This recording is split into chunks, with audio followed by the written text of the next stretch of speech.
Hey y'all, it's Ariane Belazier, and if you're like me, you are preparing your family for heading into a new school year during the COVID-19 pandemic. While some students will be going back to school face-to-face as normal, many will be incorporating a virtual learning format where they will be working from home and learning from home at least part of the time. If your kids will be participating in a virtual option like mine will, then you'll need to think about how to plan so that you can make this option work for you and your family. So today, I thought I'd share with you some of the things that my family is doing to prepare for a successful home learning environment.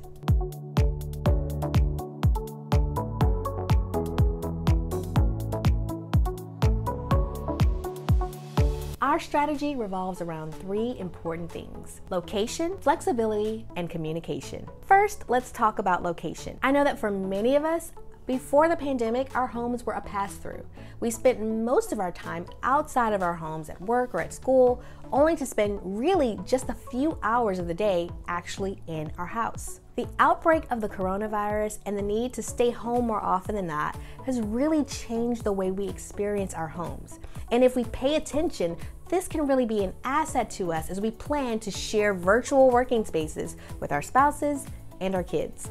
So when you're thinking about how to prepare your kids for the unique circumstances of this school year, the first thing you'll want to do is establish a home base. This home base is the key to your child knowing where they start and end their school work day. This means that we know how to make sure that we set up that home base so that it is one that promotes creativity and productivity for your child. For example, the dining room might be a great place to establish home base. It's typically an underutilized space anyway, but the table is long enough where multiple kids can work together, and there's usually like a credenza or a buffet or some type of storage piece that would be perfect for wrapping up the end of the day and putting up laptops and school supplies and whatever they've used to work on their schoolwork during the day.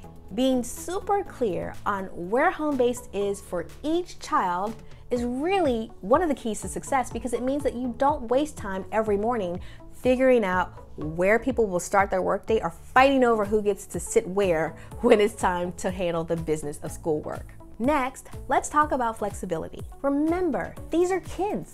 They are not used to sitting in the same spot for 8 hours every day. If you really think about the way schools structure their curriculum and their day, they actually allow for and even encourage opportunities for students to move around and change their learning environments. When kids are really little, this could be something as simple as different stations on the floor, or as they get older, it's rotating different classrooms, having breaks for PE and recess. Those are opportunities for kids to have a mental break, but to also change their environment to keep them feeling creative and productive throughout the day. We can take these same cues when thinking about how to set up our own home learning environment, and that means that we will proactively think about where their second and third base locations will be so that every kid knows where it's appropriate to move when they need a change in their environment. This willingness to be flexible helps us be realistic and also helps us meet the child where he or she is developmentally. I figured out this trick earlier this year during the first round of stay-at-home orders when I noticed that my daughter at some point of the day would wind up working at my feet under my desk or on the bed behind me because my home office is set up in my master bedroom. And at first, it kind of agitated me. I got bothered by her intruding on my workspace, but I realized that it really was not just like patting myself on the back that she wanted to be close to mom. More than that, she just wanted to change her environment, and she wasn't quite clear on where it was appropriate to move, so she just found the nearest comfortable place, and sometimes that was on the floor at my feet. Now I know to designate those second and third base options so that she knows where it's appropriate to work, and the place that she chooses has the resources and the support elements she needs to keep being productive.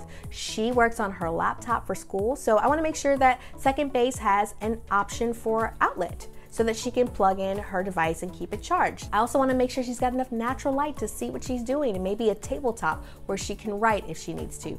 Just thinking through small things like that helps everybody be clear on the fact that we know we've got to be flexible, but we know how to do it without disrupting other people's working or learning environments. If you're trying to figure out good second or third base options for your kid, depending on the way your house is laid out, maybe you might want to consider the kitchen island or the back patio or even a blanket outside on the lawn. So we know that location is important, and we also know that it's important to be flexible.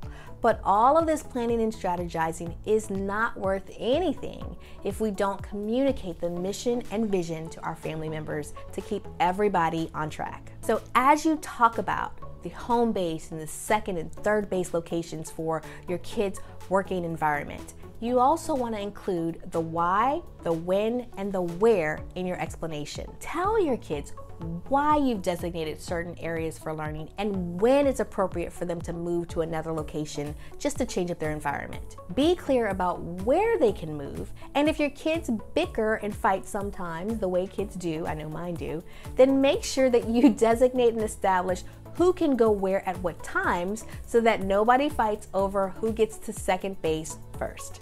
Y'all, this is new for all of us. We are all trying to make sure that our kids have the best learning experience given the uncertain times that we're in. I believe that if we can nail down the location, be flexible when necessary, and communicate why this strategy helps the entire family, then we actually have a shot at success. I really do hope you found these tips helpful. Please stay safe and let me know what you and your family are doing to make sure that your children have an optimal home learning environment this year.